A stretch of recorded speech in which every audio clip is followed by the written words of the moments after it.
Me gustaría primero hablar de salud mental.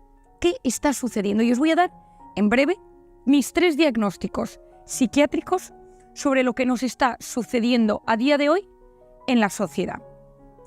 El primer diagnóstico es que vivimos intoxicados de cortisol. Me encantaría que todo el mundo supiera lo que es el cortisol, pero, por si las moscas, cortisol es la hormona del estrés. Se activa en los momentos de amenaza. Cuando yo voy por la calle y aparece un león, en ese momento mi cuerpo se pone en marcha para salir corriendo, lucha, huida, y se activan todos los mecanismos de defensa. El cortisol es bueno. Hoy, 27 de septiembre de 2023, estamos aquí gracias a que nuestros padres, abuelos, antepasados tuvieron una activación del cortisol en los momentos que era necesario. Nómadas, guerras, dinosaurios, leones o amenazas fueran las que fueran. Una de las ideas principales que me he dedicado a transmitir en los últimos años por tierra, mar y aire, y que es la clave, en mi opinión, de la salud mental, es que mi mente y mi cuerpo no distinguen una amenaza real de una imaginaria. Tanto el león que viene como la sensación de que hay un león activa mi sistema de alerta. Y ese sistema de alerta se activa no solo con un león, sino con una amenaza física, es decir, de repente me atracan por la calle, viene mi jefe y me dice tengo que hablar contigo porque no llegas a los objetivos deseables y quizá tengamos que reducir tu sueldo o echarte de la empresa, es decir, amenazas en mi vida profesional, personal, de salud, y luego todo lo que tiene que ver con una sensación de vulnerabilidad extrema, física o emocional. Me da igual que sea pobreza, no llego a fin de mes, no tengo con qué comer o alimentar a los míos, como sensación de soledad, tristeza, decía bien Álvaro en la presentación, mata la soledad. El estudio más importante que existe de felicidad en el mundo, liderado ahora mismo por Robert Waldinger en la Universidad de Harvard, explica que después de años, casi 100, estudiando todos los factores de estrés que influyen en cómo envejecemos, el más importante son los vínculos sociales, en su defecto la soledad. La soledad mata. Y tenemos una epidemia de soledad. Nunca hemos estado tan conectados y nunca nos hemos sentido tan solos. Sentirme solo activa mi sistema de alerta, me intoxico de cortisol. Ese primer diagnóstico de intoxicación de cortisol tiene efectos a nivel físico, psicológico y de conducta. A nivel físico, podría estar 3 horas hablando de esto, ya que hay profesionales de la medicina que saben mucho, desde que se me caiga el pelo, porque en un modo alerta mi cuerpo sabe que el pelo no es fundamental para sobrevivir. Se cierra el folículo y se cae el pelo. Desde esa alopecia a todos los cambios gastrointestinales del sistema inmune, a nivel muscular, a nivel reumatológico, a nivel pulmonar, todo ello se va modificando. El cortisol es una hormona y de primeras es antiinflamatorio. El cortisol es un glucocorticoide, los corticoides son potentes antiinflamatorios. De hecho, a día de hoy se emplean para multitud de enfermedades. ¿Cuál es el problema? Que cuando yo vivo intoxicado, el cortisol realiza el efecto contrario y es que yo me empiezo a inflamar. Gastritis, gastroenteritis, itis, inflamación, amigdalitis, dermatitis, colon irritable, colitis ulcerosa. Vivimos en el siglo de la inflamación. La gente va inflamada por la calle. Esa inflamación deteriora mi sistema inmune. Activación de enfermedades autoinmunes, reactivación de algunos tipos de tumores. Hoy en día incluso estamos estudiando, algunos psiquiatras muy en ello, cómo la depresión es una enfermedad inflamatoria del cerebro. Hay depresiones que no responden a antiinflamatorios y responden a antidepresivos y responden a antiinflamatorios, sea fármacos, sean dietas o sea suplementación. Por lo tanto, esa intoxicación de cortisol a nivel físico me altera. Hablaríamos de la microbiota, hablaríamos de los cambios de permeabilidad intestinal, hablaríamos de tantos temas físicos que nos están sucediendo, cambios en las hormonas, testosterona, estrógenos, cambios en los ciclos de la mujer, importantísimo que hablaremos después, por lo cual un grupo de mujeres preocupadas por su fertilidad pues acuden a técnicas de reproducción cuando muchas veces lo que tienen que buscar es el origen de por qué su organismo no está funcionando como debería funcionar. El segundo punto es a nivel psicológico. A nivel psicológico, cuando estoy intoxicado de cortisol, estoy irritable, salto, tengo tensión, esto lo observamos. La gente tiene un resorte, tiene menos paciencia. ¿Por qué? Porque mi cerebro, cuando está en modo alerta, va a lo rápido, va a lo impulsivo, va a la reacción de supervivencia. No es capaz de planificar y bloquea la corteza prefrontal. Corteza prefrontal tan importante como el cortisol. La corteza prefrontal es la que se encarga a largo plazo, la fuerza de voluntad, planifico, empatizo contigo, soy capaz de darme cuenta de lo que está bien, de lo que está mal, freno, busco la verdad de las cosas. Eso es corteza prefrontal. Una sociedad con miedo, una sociedad que se siente sola, una sociedad que vive en modo alerta de forma crónica, es una sociedad que anula su corteza prefrontal. Y por lo tanto, pienso peor, empatizo peor, voy a base de impulsos. Y la tercera que me sucede, esto es mucho más extenso, pero a modo importante, es que deterioro mi calidad del sueño. El cortisol es cíclico, por las mañanas tiene su pico más alto, va bajando hasta la noche. Y en la noche hay un pico de melatonina en ese momento que me induce al sueño. Cuando yo vivo con miedo, intoxicado, llega la noche, llamo a mi jefe, llamo a mi suegra, que es estupenda, pero las hay, cada cual por las noches, de repente se mete en la cama y no puede dormir. O se despierta entre las 3 y las 4 con sensación de alerta. O se levanta por la mañana con sensación de no haber descansado. El sueño es apasionante. Durante muchos años se pensó que en el sueño no pasaba nada, que el sueño era switch off del cerebro y que en ese momento no sucedía absolutamente nada. Sabemos que en la noche suceden grandes cambios importantísimos. Entro en el modo parasimpático, hay un sistema linfático en el cerebro que se llama linfático, que yo lo explico, cuando se explico a mis hijos la importancia de dormir, que son pequeños, les digo que es como que las neuronas se las estruja como si fueran esponjas y se saca todo lo tóxico mientras duermes y todo lo tóxico del cerebro sale por el sistema linfático, pero tengo que estar durmiendo y tengo que dormir. Las últimas fases del sueño, especialmente del sueño de las últimas horas, es fundamental el sueño REM en la gestión emocional. Todo lo que me pasa a lo largo del día y de la semana lo canalizo en el sueño REM y es como el gestor emocional. Una sociedad, una juventud que duerme 2 horas menos todos los días, es una juventud que tiene mucha menos capacidad de gestionar sus emociones.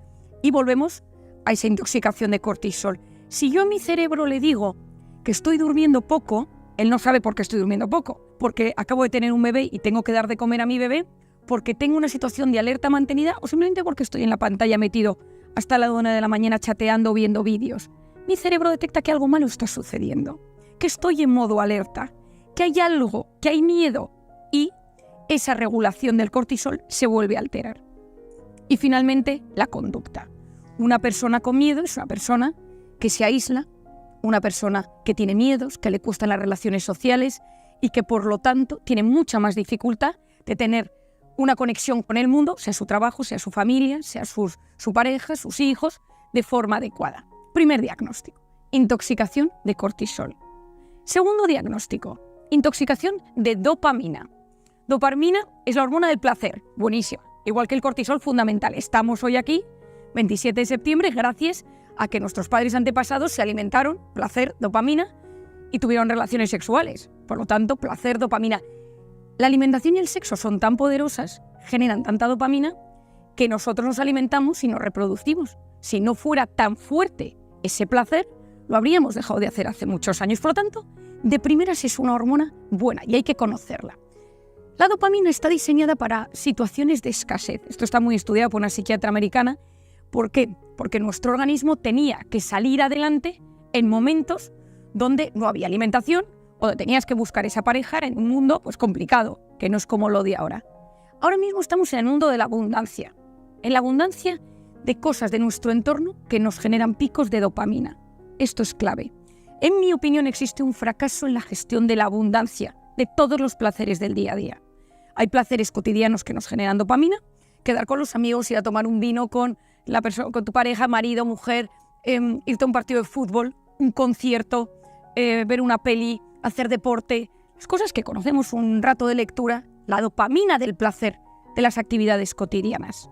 El tema es cuando ese placer se convierte en un placer que genera una dopamina entre las 2 neuronas, en el espacio sináptico que se llama, como un chispazo brutal de dopamina. Porno, videojuegos, cocaína, marihuana, dosis masivas de alcohol, sexo desenfrenado, lo que conocemos. Cuando esa dopamina entre las 2 neuronas se dispara, existe tantísimo en el espacio sináptico, los receptores de la neurona siguiente se quedan un poco aturdidos y dicen, ¿esto qué es? Ha llegado demasiada dopamina. Y el cuerpo busca siempre el equilibrio. La homeostasis, que sabréis más de esto que yo, que es ese equilibrio interior, sea el pH, sea la temperatura, sea el sodio-potasio, y por lo tanto en ese momento los receptores como que se esconden, se aturden, dicen aquí ¿qué ha pasado? Si eso yo no paro de repetirlo y me vuelvo una persona adicta a gratificaciones instantáneas, a placeres constantes y a todo eso Me da igual que sea comida de esta dopaminérgica, que sabemos perfectamente cuál es. Esa desensibilización de las neuronas produce síndrome de abstinencia y tolerancia, que esto sucede en muchas facetas de la vida. Tolerancia es necesito más para sentir lo mismo, el que comienza consumiendo medio gramo de cocaína una vez a la semana. Si sigue haciendo eso y su cerebro tiene tendencia a la adicción, esa persona necesitará 1 gramo, 2 gramos todos los días.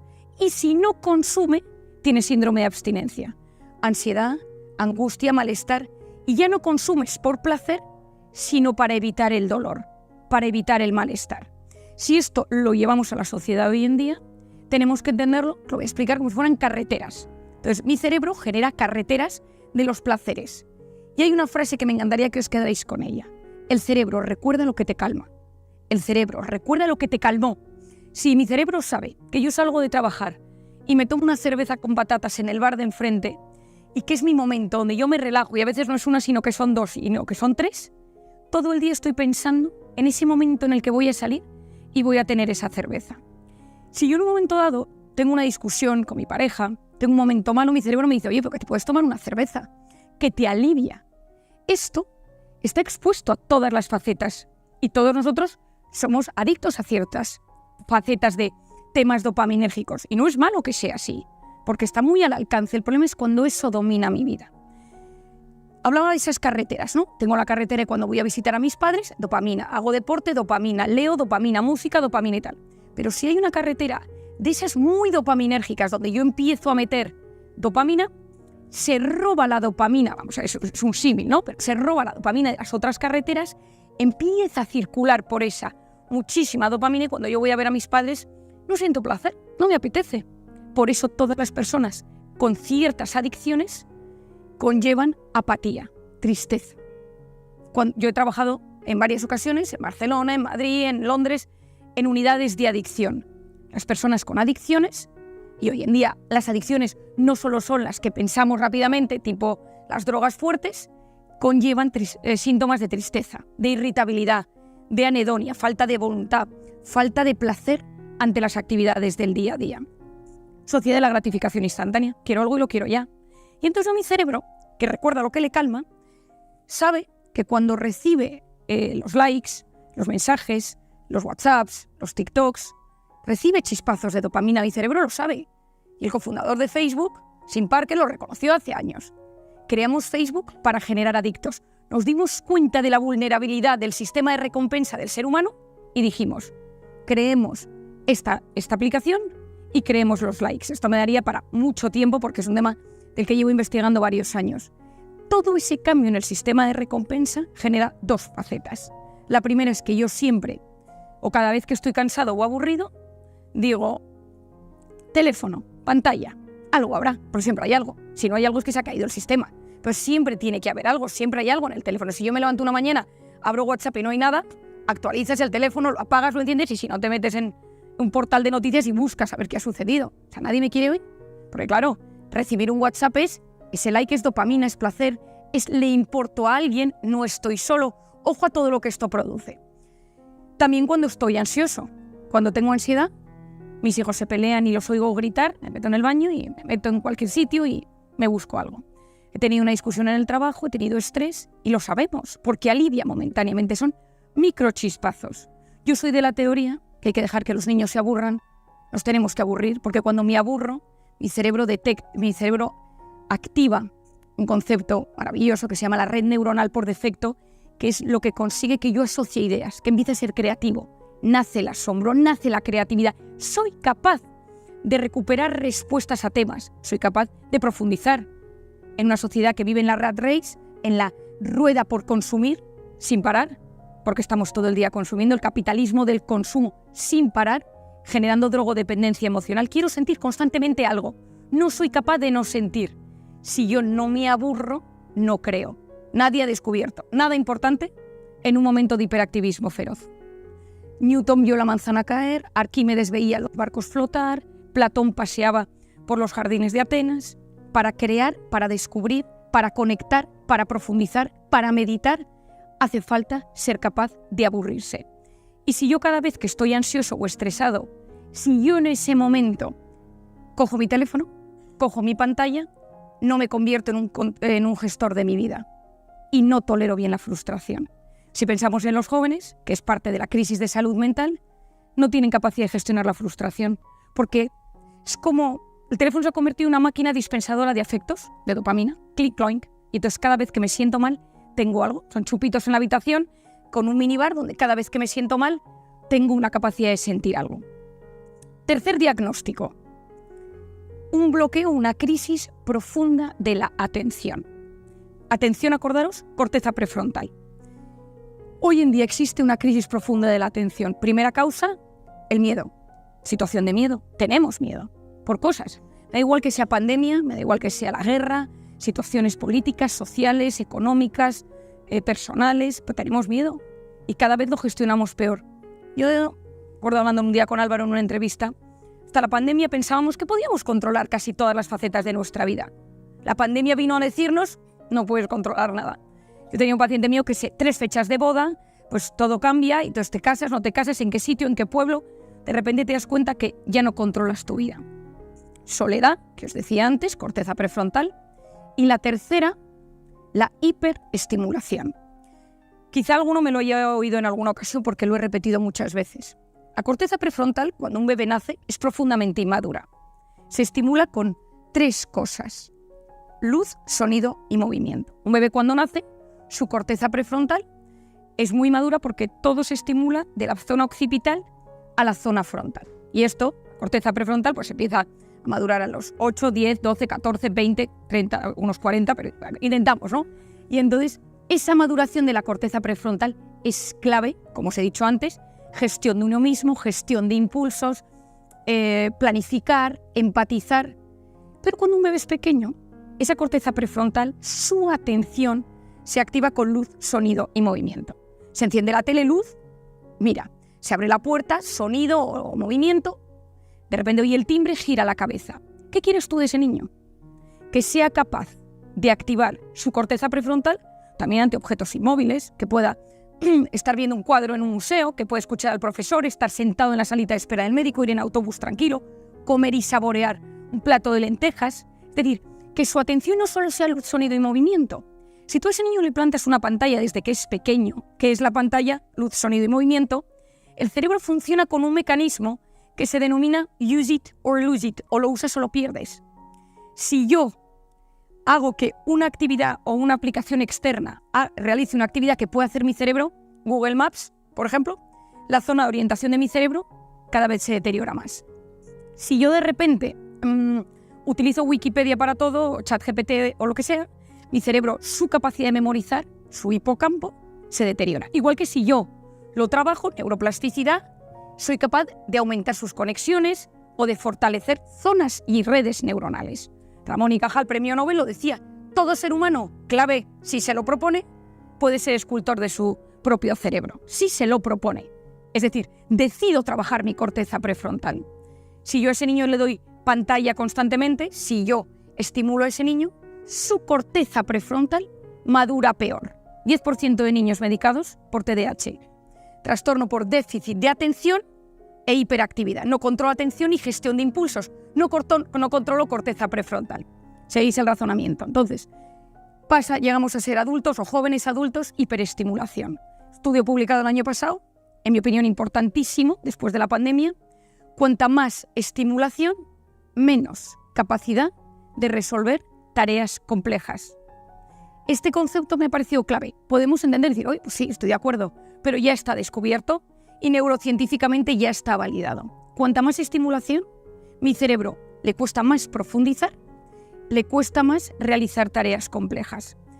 Si yo estoy un día tranquilamente, un sábado por la mañana, y me voy al retiro sin el teléfono, me compro un periódico de papel, empiezo a leer las noticias, me pido un chocolate con churros riquísimo y empiezo a leer y me leo noticias que jamás leería e intento entenderlas, porque en ese momento mi cerebro me dice, puedes entenderlo, esto no es complejo. Si un día estoy trabajando, me llegan mails, llamadas, el WhatsApp, el teléfono inteligente, o sea, el reloj inteligente, y en ese momento alguien me dice, oye, por cierto, ha pasado una noticia. Te metes en internet una noticia importante, sea elecciones en Estados Unidos, elecciones en España, te metes en internet y de repente vas viendo noticias y ¿qué te vas? A lo más dopaminérgico, a lo que te hace tener una sensación. Si ves una noticia compleja, tu cerebro lo detecta como complejo y dice, esto no. Una sociedad con crisis de atención, una sociedad con un bloqueo de su corteza prefrontal, es una sociedad que no piensa bien, que vive a base de tendencias, de impulsos, de sentimientos, porque importa más lo que yo siento que lo que es la verdad o lo que yo soy capaz de razonar. Porque mi cuerpo, mi organismo, lo tiene dominado la parte más impulsiva, más sentimental, más pasional, porque esa corteza prefrontal no puede. Y esa corteza prefrontal me resta empatía. Ya no digo nada si nos metemos en redes sociales con una noticia donde es ese flash de algo completamente polarizado y donde todo el mundo, desde un anonimato, publica desde la dopamina, desde el miedo, desde la rabia y con una corteza prefrontal anulada por todo esto que nos está sucediendo, sus respuestas. Y nos polarizamos. Tenemos nuestro diagnóstico y entendemos por lo que nos estamos pasando. Tenemos miedo, vivimos a base de gratificación, nos cuesta parar. Es que esta es la clave. Una sociedad que no para, que no le puedes hacer reflexionar, al final es muy complicado. Porque cuando existe una crisis de atención, pierdes las herramientas para salir de una crisis. Si te gustó el video, dale me gusta y compártelo con tus amigos.